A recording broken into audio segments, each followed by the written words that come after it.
Well, people are very excited. People are logging on very quickly. So we've been looking forward to this. Me too. I think we might be almost everybody already. I see your friend has joined. So nobody comes from Italy, no? If everybody are on time, there is no one from Italy. So today, no one from Italy, but we are from Sweden, Finland, Denmark. I think maybe also what's it called? Serbia. Serbia also, va bene. I'm happy. I think maybe one Italian. One Italian, maybe Valerie. China. So people all over. It's global. But so I think we're everyone, and for those who haven't joined, they'll join in later. But so ciao, Fabio. Thank you for doing this with me. Thank you to you, and thank you to everybody. Thank you to everybody that are following us. And so what I like to do is I like to start with you telling us a little bit about who you are and what you do. Fabio. I'm a winemaker. No, it's simple, no? Winemaker, and so and if you want, I'm the last generation. My family who is working wine. You know, the fifth generation in my family. You know, if you want, we are one of the older cellar in Barolo area, no? And the company was founded by my great grandfather, GB Burlotto. No? GB is just the abbreviation of Giovan Battista. In middle of 1800. So I'm trying to do something good here in Verduno, and trying to work well in the vineyard, in the cellar. I think you do. I think you do more than okay. I think you do a very good job. Well, thank you, grazie. I hope to do something good. No, you are. I mean, you get a lot of. You have a very good reputation, and you're also known for because your great grandfather Giovan Battista. When he passed away, the farm sort of they still made wine, but they didn't really sort of reach the world until you took over, and so clearly you're doing something. But it was, of course, GB was we can say was a pioneer of Barolo, no? And he made something special for our family and also for the Barolo area. No, he was one of the first people, one of the first winemaker in believe on this wine. You have to imagine that the Barolo was. We believe that Barolo has a very long history, no? But the truth is that Barolo has a long history, but was born in the 1860, 1870. No, this is the moment when all the producers of this area decide to work all together and create a wine called Barolo. Before, of course, in the area, the viticulture was present from really long time. But you know, the winemaker called the wine made in this area Nebbiolo or Dolcetto or Barbera, depending on the grape. And the label was indicated the name of the village, sometimes also the name of the vineyard. But Barolo, it seems that was born in 1860, 1870, no? And this was the era, this was the moment when my great grandfather was making a wine, and he was one of the first to believe in this wine, and he was already at the time focused in quality. He was one of the first who bottled the Barolo. Before it was very normal to sell Barolo in damijan or in cask. He was so proud about this quality that he wanted to be sure also that the people can enjoy the total quality of the wine made in bottle by himself. And he was also one of the first who promoted Barolo outside the area. No, you came many times. No, in the cellar, you have seen all the medals that he painted in the front of the house. No, these are all the medals that he won in the different exhibition, different tasting in Italy, but already outside Italy. He won the silver medal at the Expo in Paris of the 1900. No. And we are speaking about 120 years ago. So another word. No? Today is more normal that we participate to tasting in different parts of the world. I'm speaking with you that are living in Norway, and some people from Serbia and China is following us. But 120 years ago was slightly different. So he was we can say a precursor of the world of wine that is more normal today. And now you are there. And I think, I got a question beforehand, and I think it's, important to you that you implement, sustainable winemaking in the vineyards and in your wines. See, we are going, it's, I think that it's important today, not only produce quality, but produce sustainable quality. And we are working, we are not certified, but we are working with biomethod. And year by year, we are going this direction every year more strictly, and every year trying to make a better work for the quality of the wine and for the sustainable thing. And are there any, practices that you can highlight for us that you do that's involved in the sustainable winemaking? But today we don't use any more herbicide. That is, I think, that it's important. We use unfortunately, if we want to produce good healthy grape, we cannot just say we don't do nothing, we just wait and nature go along, but we have to pay attention because there are some disease that can damage a lot the grape, like mildew, like oidium. So, but today we can control this disease with more without too much chemical. No, we are still obliged to use copper and sulfur, but we avoid all the chemical synthesis molecule. No? So also we are using more and more natural extract by the fruits, for example, by the peel of orange, for example, the citrus peel, and many. Year by year, we are using more and more natural products, and we stop it with the synthetic chemical. But I think that, for example, in the area of Piemonte, there is, all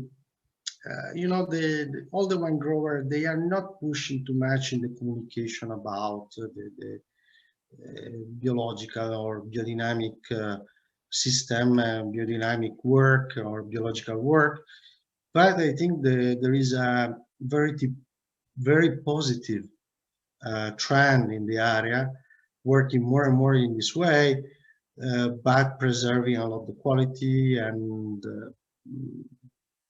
there is a very concrete work in this direction. For example, I can tell you our experience in Canubi Bio, already from, I think, the vintage 2015, if I remember well.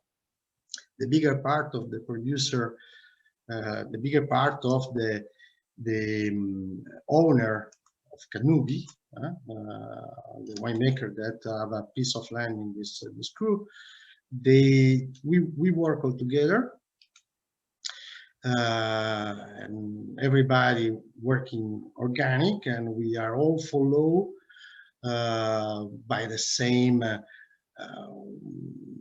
technique, we can say, using less or more everybody the same work, the same, and in this way we are really see how is important this kind of work, because when all the vineyard is treated with this more organic way, the benefits are really much bigger than a single winemaker is working this way while the neighbor is working in more conventional way or using more chemical. No,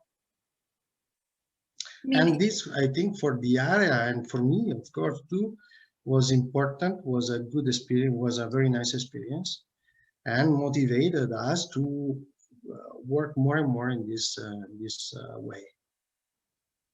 Well, you make a good point, because if you're in the vineyard, there's not much separating your row of Monvigliero from someone else's row of Monvigliero. So if they spray something else, it could affect your grape. So it makes sense to everybody use the same practice. Yeah. Also because the piece of land, the vineyard in Barolo, they are not too big. No, we are speaking about vineyard maybe just 3,000 square meter big or 2,000 square meter big, so it's nothing. So of course, but I think that for the Piemontes, the vineyard is really important. No, it's part of the life. The Piemontes are more vine grower than winemaker. Let me say. We are more contadini. No. We are more farmer. No, we are really farmer. No, my father is 70 years old. He still today he went in the vineyard to pruning. To prune. We are very light to especially the generation of my parents, for example, is very light to the vineyard. So the vineyard is important. So if we can do something positive for the vineyard and for the ambient, for the environment, we should do, and we are doing. But as the character of Piemonte, the Piemonte's character is also we are not so fast in change. We we move. The Piemonte's guy, they are slow, they change very slowly, but when they change, they are coming, and I think this is important. I think that as I told you before, here the seller, they are not doing a lot of market with the name bio, biodynamic, or organic, but we are all working this way. I think this is more concrete work, as we are, the Piemonte's guys are very concrete. So you mentioned you said before that in the beginning you don't want to change, but then people come around eventually. A lot has happened the past 30, 40 years. How would you say, your philosophy and your methods have changed, not just with regards to, the environment, but also the way you make your wine? But honestly, you came in the cellar many times. You have seen our cellar is very simple. We don't have a lot of machine. And we still ferment our wine in open fat tanks in oak, or aging our wines in bigger cask. So honestly, in the cellar, we didn't change so much. For example, also the Monvigliero is a wine that is still made as my grandfather really produced in Barolo a long time ago. So honestly, in the cellar, we didn't change so much our work. Of course, today we pay more attention to the details. Of course, The experience for us is very, very important.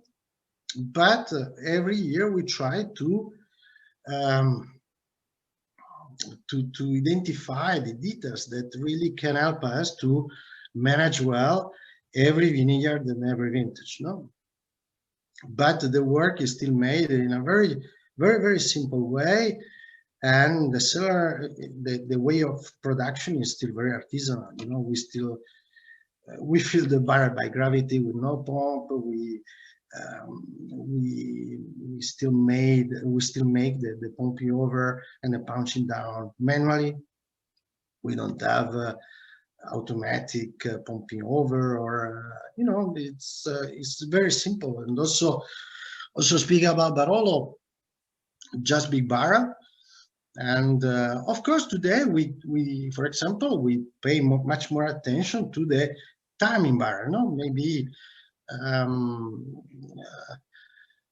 some years ago, you know, there was not so much attention in time of how much time each wine, each different vineyard does spend in oak. No, but you know, maybe just waited 2 years or 3 years, and that's it. No, and they bottle. Today we try to pay more attention to every details, but we didn't change too much. We, as Burlotto, other seller in the area, they prefer to change and to make different way, but all. So you haven't changed much. Is it true that you still use your feet when you crush the grapes? See, we still crush the grape by feet for the Barolo Monvigliero. But you know, for romantic reason, yeah, because we like it's like a tradition. But there is an important reason, because you know, for Barolo Monvigliero we don't destem the grape. We work completely all bunch. No, the grape are totally not destemmed. So it's very important for us to maintain the bunch completely intact. We don't want to cut. We don't want to lacerate the stem, no, because we try to avoid green aroma or green tang. No, so more the stems remain intact, and more delicate extraction we have.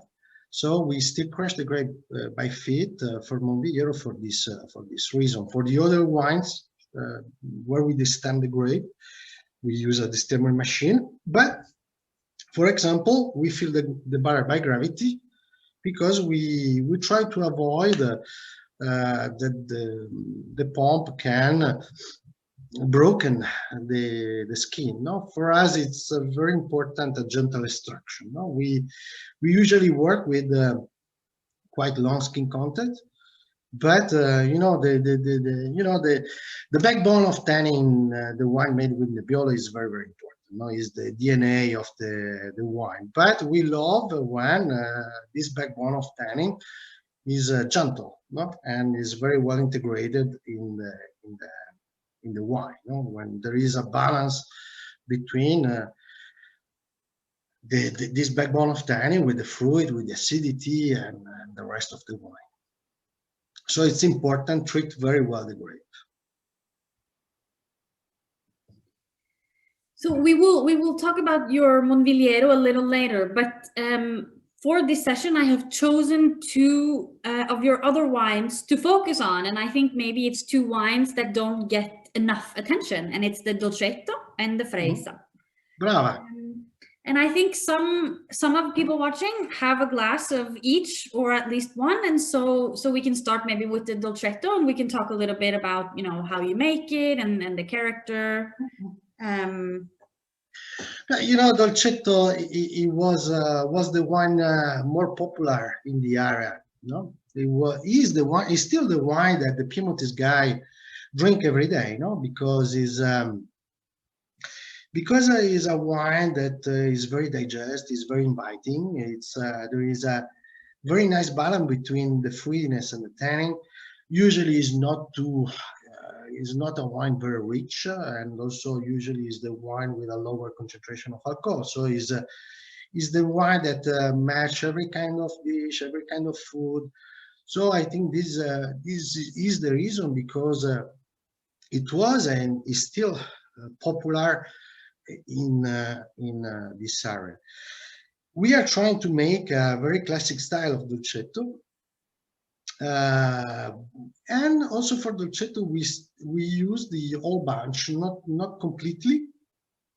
We destem a part of the grape, but we are using a bunch of also for dolcetto, around 50%. It can be 40, it can be 60%, depending on the year. Because we noted that it helps us to maintain this fragrance,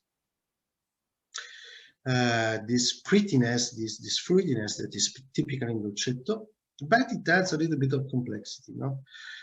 Also for dolcetto, we have spoken about the difference in the vinification of the change of style on Barolo before, but also the dolcetto has seen also a change of style in the recent year, you know, and we love to maintain the classic fragrance, the classic drinkability of dolcetto, but, you know, we try to add a little bit complexity, you know. We try to produce not just a banal dolcetto, a wine not too simple, but still pleasant, still inviting. So I'm a big fan of dolcetto, and I think that we don't drink it enough. And it's, I mean, yes, you make dolcetto, Barbera, Langhe but and Barolo, but you know, dolcetto, the Freisa too, and Freisa. But dolcetto is more everyday and simple and good and we can fresh. Enjoy and easily, no? No, I like it a lot, and I have the vintage 2019 here. I have for both the dolcetto and for the Freisa. Can you tell us a little bit about this 19 vintage? Yeah, it was it's a vintage with a lot of expectation. The weather was very conventional, we can say, very classic. You know,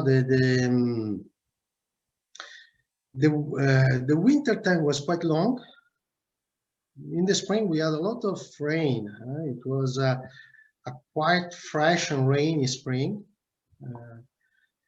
And after the summer, and also the summer was not, we had, I remember we had 2 peaks of temperature between the end of July, the end of June and beginning of July, but both peaks were followed by rain, and the temperature dropped down both times. And also September was sunny, but without a high temperature. And the harvest was quite late. We finished, I think, the 20th of October, something like that. All the wine, they are showing a lot of brightness. No, they are very alive, a lot of tension. The acidity is quite high in the wine, and the perfume is amazing. No, especially for the people who love the classic style of the Piemonte wine. No, they are wine that probably demand a little bit more time, no? Because, for example, the 2020, I think that it will be a vintage more open from the beginning, as the 18 it was. Also the 18, I think that it's a vintage, it's very nice. They are very expressive, very fruity, very enjoyable. Everything is in balance, no? In the 18, no? They are wine so juicy, so inviting from the beginning. The 19, they are slightly more serious, if you want. It's a vintage that if you have time and you can store the bottles some months more, I think is not bad things. Well, so dolcetto is a wine you usually drink young, but how long would you say you can keep the 19 dolcetto? But, you know, in the area, in Piemonte, there was a trend, especially 20, 30 years ago, to drink dolcetto too young. I think that the good dolcetto, a good 19 dolcetto is good now. From now, I think is better. I would suggest to, you can drink dolcetto whatever you want from the beginning of the life, but our dolcetto is good after 2, 3, 4 years. There is no hurry. No hurry. And I think, as you said, the 19 is maybe a little bit more serious, more complex, and so could also be. You are drinking now. You are tasting now. I think you can is enjoyable now, and it will be enjoyable. I think for 2, 3 years. Yeah, but and also I think that the personal taste, it's very, very important, not to choose the right time. Also for the Barolo, I have some friends that really enjoy Barolo when he's 50, 60 years old. Some other friends, they enjoy my wine from the beginning, very young. So the right time to drink the wine, it depends a lot on the personal taste. But of course, 19 is a vintage that it demands a little bit more time.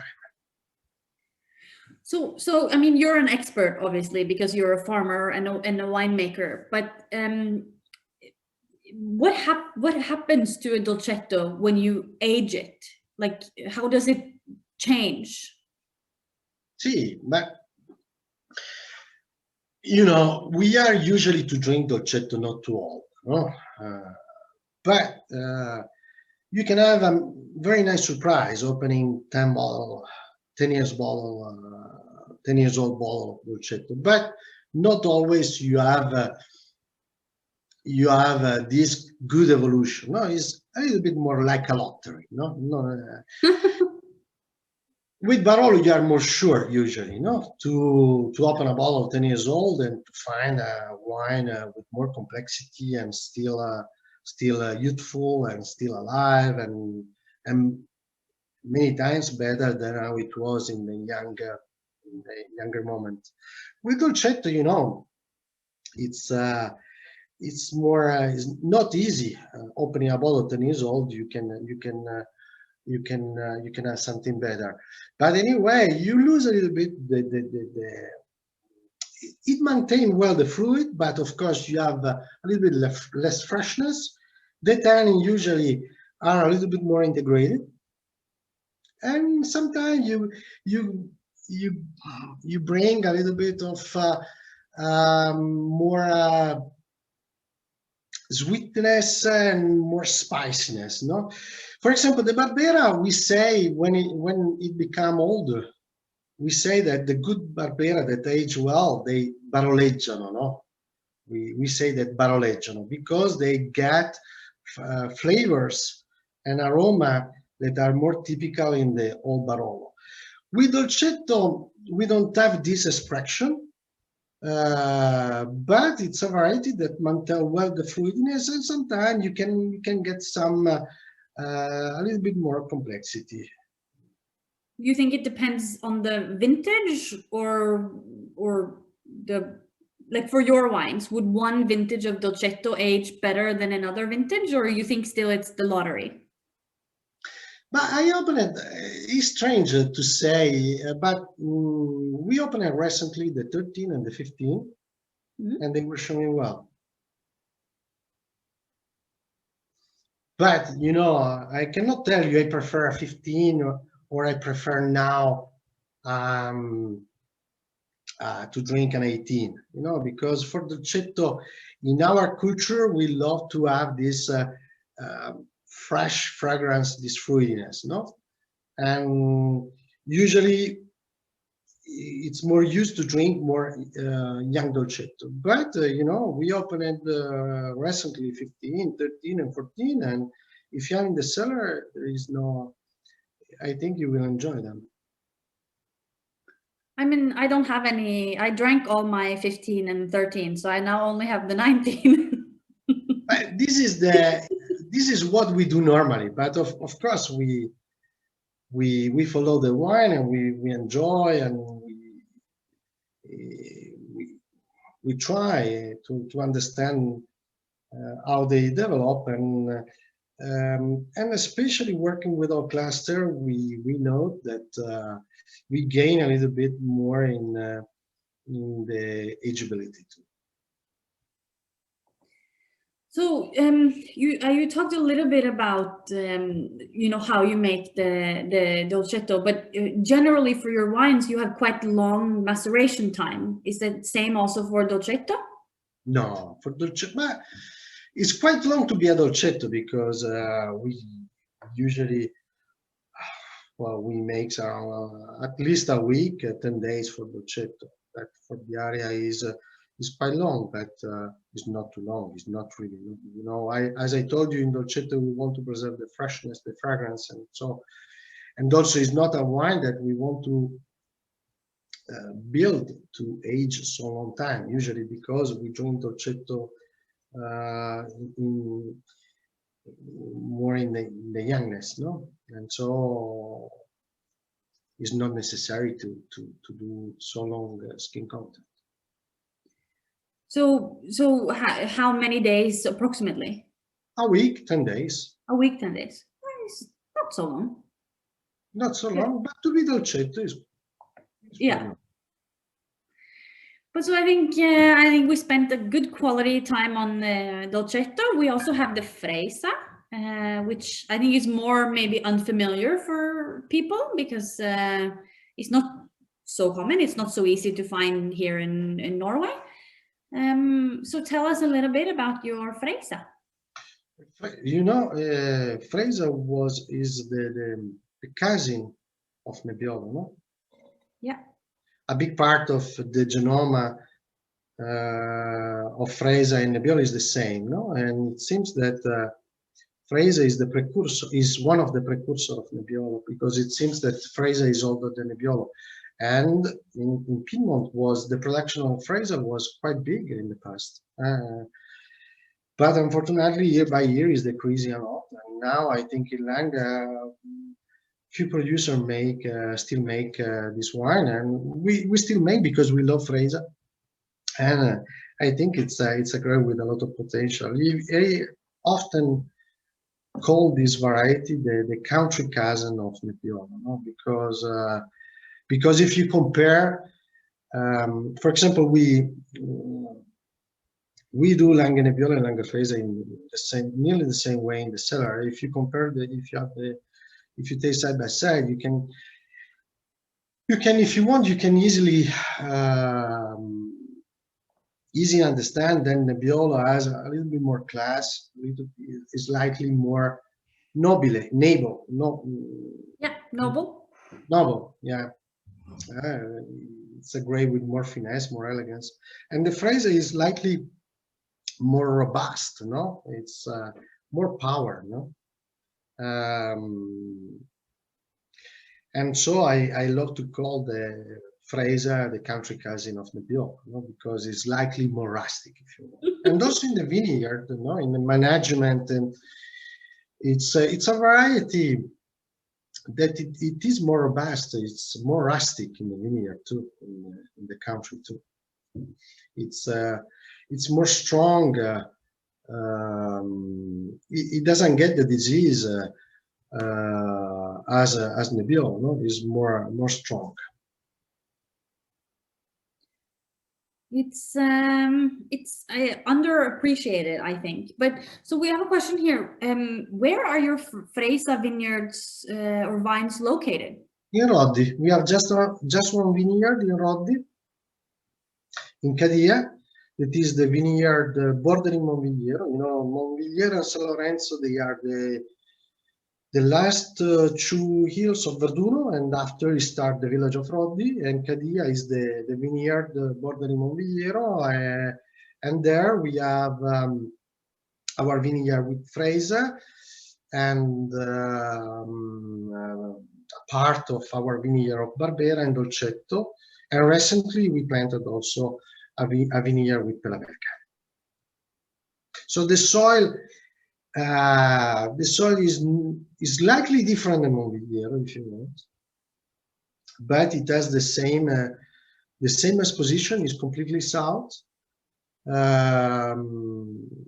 and you produce wine with the, you know, it's we planted Freisa there because, you know, it's a really a vineyard that help to ripe very well the grape. No, it's completely sunny, south exposed, and you know, Freisa, as I told you before, it's a variety quite robust, quite rustic, with a backbone of tannin more intense than Nebbiolo. So if you want to produce Freisa a little bit more civilized, you have to be sure that about the quality of the tanning, you know, about the maturity of the tanning. So uh, the the quality of the vineyard is very, very important. I think the quality of the vineyard is important for everyone. Wine. It's where most of the work is done. For sure, but you know, for example, Dolcetto, you know, loves also some exposition slightly more fresh, no? Because you know, especially if you want to maintain the brightness, the fragrance of Dolcetto, the fruitiness, sometimes if you cultivate Dolcetto really in the vineyard south faced, the risk is to have a Dolcetto very robust, very rich, but sometimes that lose the freshness, lose the fragrance. No? While Freisa, you know, if you plant Freisa in a vineyard too cold, the risk is to produce wine a little bit not in balance because of the excess of tannin. So, Freisa, you can make both sparkling and still. Every kind of wine, you know, every kind of wine you can make still or sparkling. You know? It's true that in the past, many Freisa were made in this way.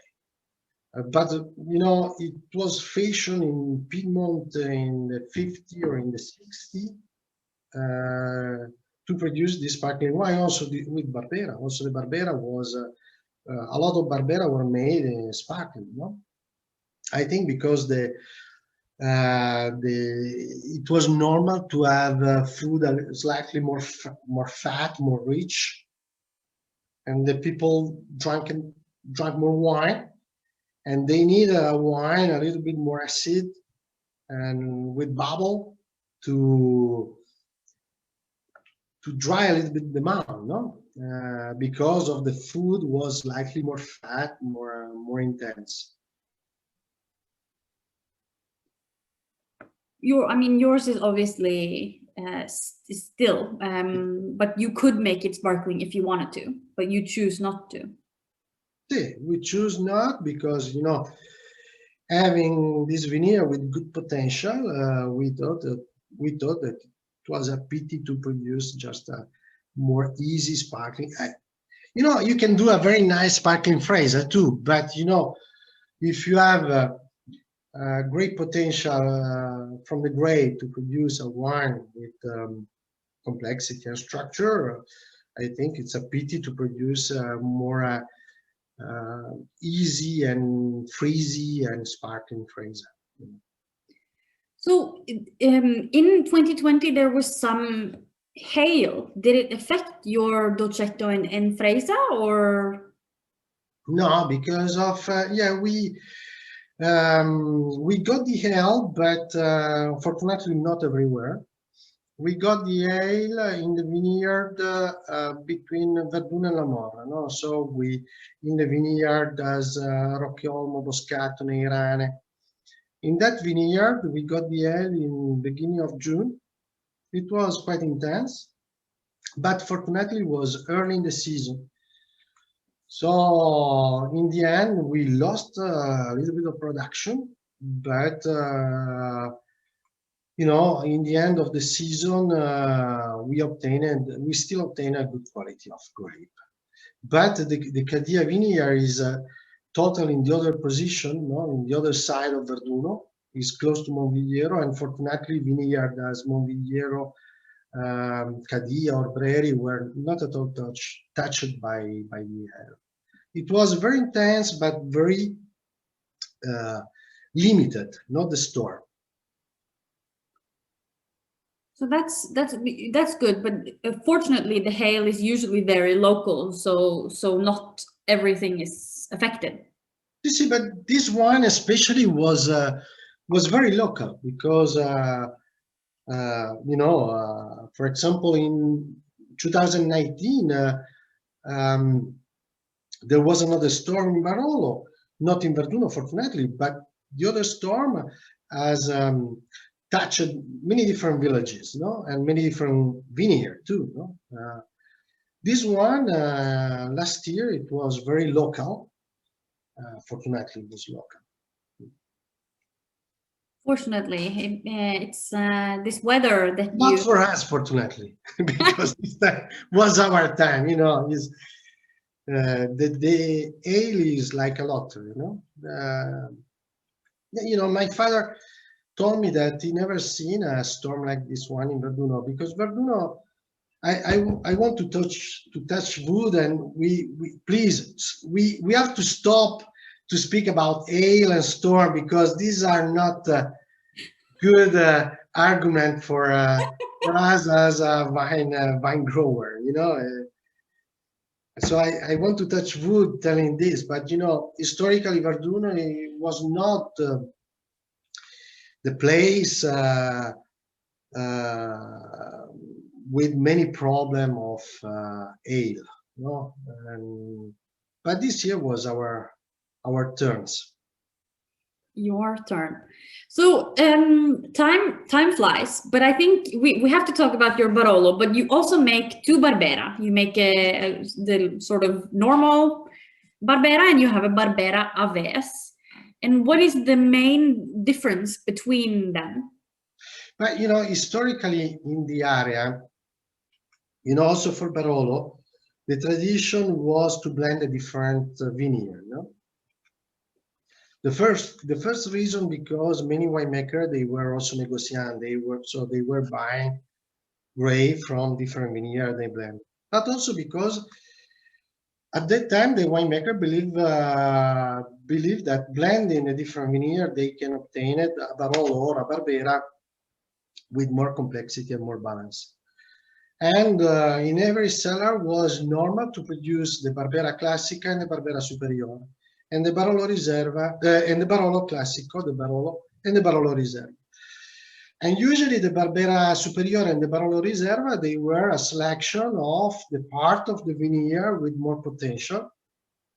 And so this is what today we do in the Barbera Aves and in the Barolo Acclivi, because Acclivi is not a vineyard, is not a Barolo single vineyard, but in Acclivi we try to do the best picture of Barolo from the entire village of Verduno for the year.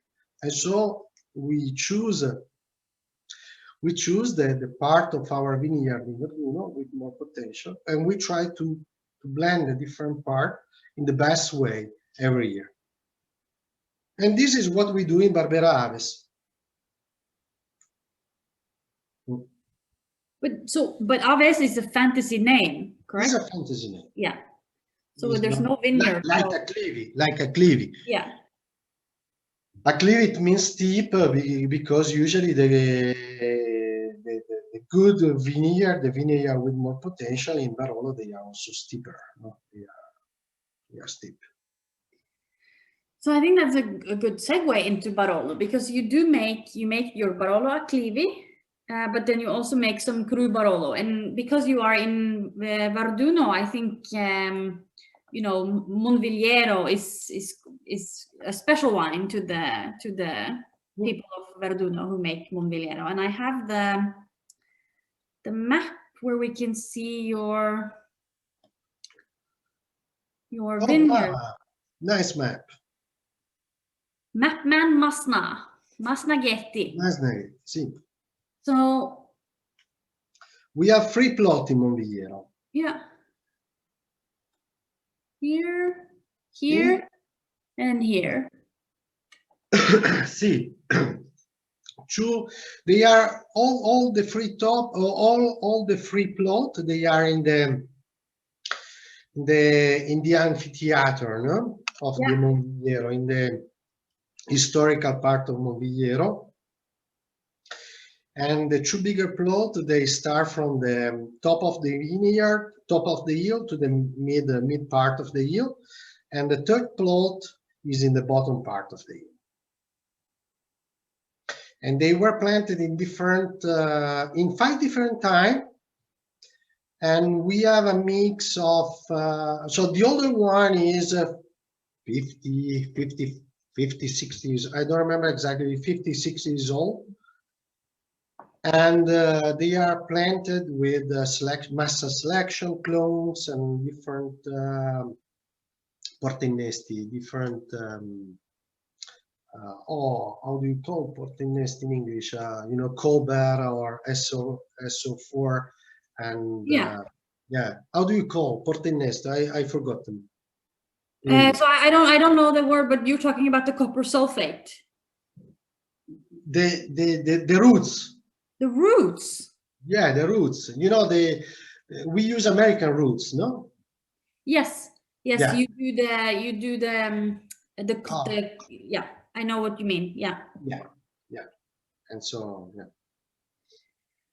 But so a lot of people watching, they're asking in the Q&A and asking in the chat. You make three Barolo, the Acclivi, Canubi, and the classic, of course, 4. And the Classico, sorry.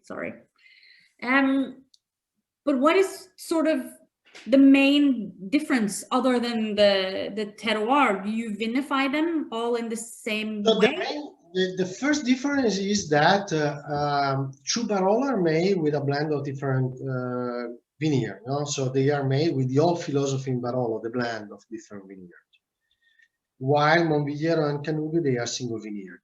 Yeah. So this is the difference, more important difference.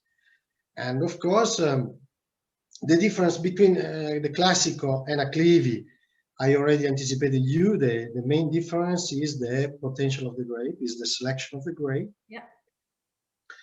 And usually in Acclivi, we try to blend the grape from Monvillero that they usually give a lot of perfume to the blend, this kind of classic prettiness of Verduno, the soft, the delicate tannin, and the long taste. So we blend the grape of Monvillero for this character with the grape of Boscato, Roccioolmo, Neirane, and in the future Boscato too, that usually give the wine a little bit more grip, more tension, because you know this vineyard, they are higher in altitude, and they are east or west exposed, so the microclimate is slightly fresher, and also the soil. In the soil there is a little bit more clay comparing to Monvillero. The soil is slightly more brown, no? And usually this vineyard, like Roccioolmo, Boscato, and Neirane, they give wine with a little bit more energy, with more tension, more acidity, and also the fruit is different. So we really try to combine, we try to realize the perfect blend with all our vineyard in Verduno, selecting the best portion of this plant. While Monvillero and Canubi, they are two vineyard, they are different. Monvillero is in Verduno, while Canubi is in Barolo village. As I already anticipated before, the character of Monvillero is this very intense and complex bouquet aroma, and this delicacy in tanning. No, the tannin are usually very elegant, very gentle, but you know, as the Grand Cru in Barolo, the best vineyard, they have also the austerity. You know, is a vineyard that combine very well the structure, the race, with the elegance, the finesse. While Canubi is in Barolo, is we can say the most historical vineyard in the territory, the global territory, the global area of production of Barolo. We have a plot in Canubi Valletta, in the part that you can see in the map is blue. we have just a small plot, 0.7 hectare big, while, for example, in Montpellier we have 2 hectares. And this is a plot that already bought my great-great-grandfather in the beginning of 1900. And from the 18th vintage, we produce another Barolo, the Barolo Castelletto. See, we bought in 2018. We bought a vineyard in Monforte, in the area Castelletto. Castelletto is another very important vineyard in Monforte. Is is in the valley between Monforte and Serralunga, no? So Castelletto, is bordering Ginestra and is bordering Perno in Monforte, and is facing Vignarion. Our plot is just in face of the vineyard of Pira and Massolino in Vignarion. And it was a long time that we were looking for a vineyard in the other side of Barolo, because for many times we had the opportunity to vinify vineyard from the north part of Barolo, like, for example, Verduno, the central part of Barolo area, like Canubi. But, we were looking for something really in the southeast part of Barolo. And in 18, we had this opportunity and we bought 1 hectare of vineyard there. It's a vineyard 50 years old. Was 1.1 hectare and 1.1 hectare big. So here is Castelletto. See, is in the lower part. No, up, on the left. Go left, go left, go left. Just that, no, right. You are there, a little bit low, late. Okay, that one. But that so one. It will be available under your label in 2020. Next year. Next year. 2022. Yeah. It's very exciting. I am very excited to taste it. You didn't know? No, I didn't know, and I haven't tried. No, you haven't tried because is not already. We didn't release yet. We cannot, but I believe I mentioned you. Maybe my memory is bad. Maybe. So remember once when I visited you, you had the day before you had received 100 points from Antonio Galloni for your Monviliero 2013. Sí. I know it's good sort of, but for you, is it blessing or a curse? Blessing, what does it mean? Sorry. Blessing. I don't know how to traduce. I'm sorry for the question, but No, it's okay. But I remember that your phone rang a lot after you got the 100 points, and so you sort of became more famous overnight. And blessing is like, is it good news or bad news? For sure, it was a good news. For sure, we are. It's we are. It was something special. When you get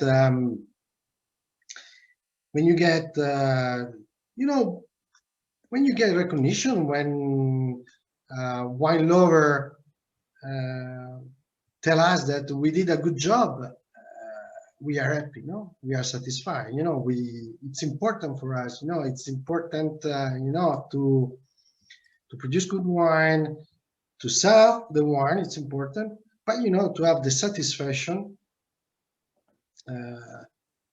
that the people who is drinking our wine is happy and is enjoying our wine is the most the most important things we can say, and especially when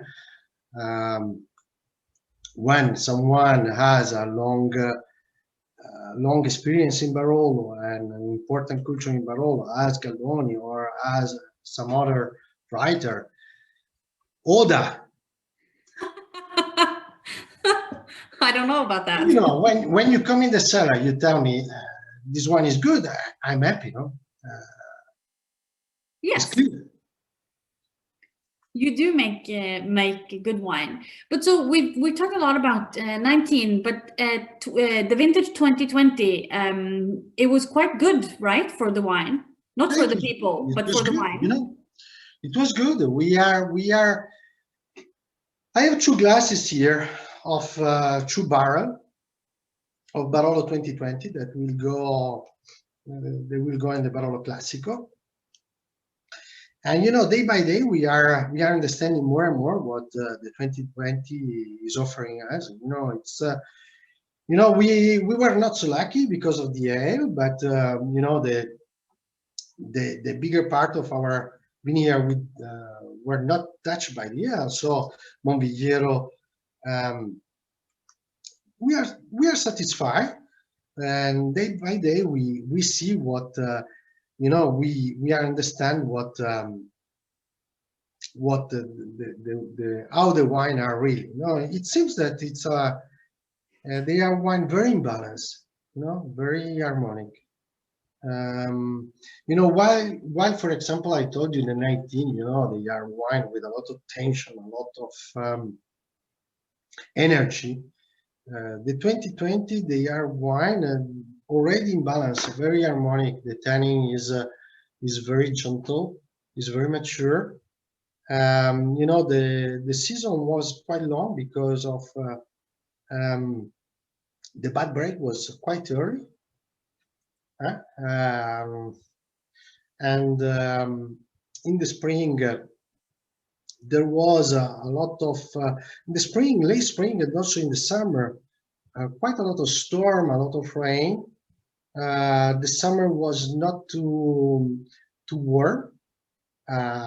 Maybe just in the end of the summer, beginning of the fall, when we started the harvest, the temperature were slightly more high. But you know, we harvested in October. We finished in the middle of October to harvest the Nebbiolo. So the season was quite long, and it gave time to Nebbiolo to arrive very well with tanning and to achieve a good harmony. And also, it seems that there is a good structure in the wine. So for sure, we will have another good year. And slowly, day by day, we understand if just good or very, very good or. Well, so you had the recent vintage 16 is sort of named one of the greatest vintages ever, but 17, Barolo for next year, it's also quite good, right? But you know, what I think that recently, because of the weather that is slightly different than how it was 40 or 50 years ago, and also because we you know, we pay a lot of attention in the vineyard, a lot of attention in the cellar. I think that you know, it's difficult to have a bad vintage. You know, in the recent year, you know, if you think about the 70, 71 was good, but 72, 73 were really, really difficult. As 75, 76. These were years where it was very difficult for my parents to produce wine because of, you know, the weather, especially during the fall, was not so sunny as it is today. And also maybe today you know, we pay really a lot of attention in the vineyard. No, for example, the green harvest, nobody 50, 60 years ago were doing the green harvest. Today, you know, we can control better the production. We can, you know, the focus for every producer in Langa is the quality, you know, in the vineyard in the cellar. So it's difficult to have a very bad year. So if a consumer, a wine lover, enjoy a style of a producer, I think that there is no problem. Maybe he can. Everybody, no, we prefer maybe the style of a vintage more cold or more warm, depending on the taste that we have, no. But it's difficult that today we have a really bad year. If you think 2011, if you open now a bottle, 2011, 2012, 14, no, and maybe 17, we cannot consider this year as a great year. But now if you open a bottle of 2011, I think you drink well. Yeah. The wine they were very good from the beginning, the 11, and this is also important today. Have wine that are more drinkable in the beginning, wine that you can age longer time. So every time you can choose, depending on your taste, depending on the age of the wine, the vintage that you prefer. But in general, if you like the style of the producer, if you like the vineyard, I think there is no problem. And the 17, I think that many people will be surprised about the 17 because it was a warm year. It was also during the winter time was quite mild with not a lot of snowfall. And in the springtime, in the spring we had a drop of temperature quite intense, especially during a few nights. And we had also frost problem in lower part of the Brere vineyard because of the temperature drop. Really, they were below zero for a few nights in few vineyard. And after the summer was quite warm and dry. In September, the temperature were not too high, but September was sunny. It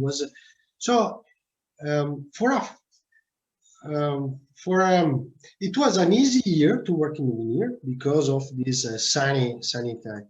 And many people is expecting wine as often this kind of warm year give us. Usually we expect wine really forward, more affable, more soft, sweet, and charming from the beginning.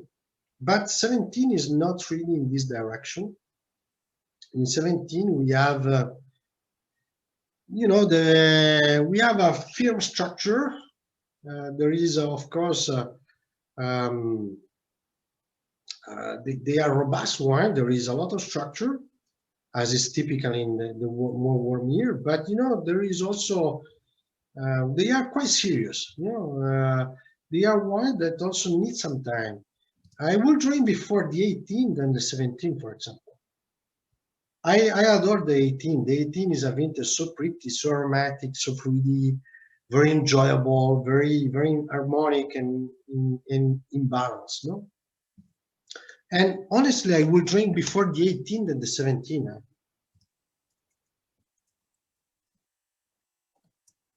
Cool. So 16 is elegant, like Jackie Kennedy. 17 is big, like Pamela Anderson. And 18 is skinny, like Miley Cyrus. Another winemaker said this. Skinny. But skinny, there is the 18. They are not too thin. They are not too... No, I know. I agree. But they are more skinny than... Of course, than 17, of course. Yes. But the 18, they are so harmonic, so pleasant. They are very inviting. For me, the 18, when I was aging the barrel 18 in the oak, for me were dangerous because every time I passed close to a barrel, I tasted, because they were so inviting from the beginning. We're excited to try the 17, 18, 19, 20. We have a lot of good wines waiting for us, but in the meantime, we will drink some dolcetto. Dolcetto. Brava. So, What do you cook this evening? I made salsiccia ragu. Perfetto, dolcetto and also the freisa with salsiccia is perfect. So I had the dolcetto I had for aperitivo, and the freisa I had with the salsiccia ragu. Yes, freisa need dish with a little bit of fattiness, rich sauce and rich food, no? Because of it's quite robust, it's quite intense, especially if you drink young freisa. For example, freisa more than dolcetto, you can push in the aging. Yeah. Good. I mean, okay, yes, dolcetto old can be aged. Dolcetto can be interesting, but I like it young and fresh. Me too. Me too. You know, it's and also the tradition here in the area, the culture is to drink dolcetto quite young. But it's true that you can have amazing surprise with the dolcetto maybe 10 years old. Not every year, not in every vintage, but it happens. So we're we're out of time. It's been an hour already. What time is it? Oh, see, more. Yeah, more than an hour. Yeah. So I mean, we could talk for hours, but we will say ciao, and then hopefully we will visit you in your winery soon. I hope that situation will improve soon. And you know, here I like an eremita today. You know, we don't see nobody. There is Verdun is so silent, and you know, it's good sometimes, but you know, it's good to have people in the house, wine lover, and you know,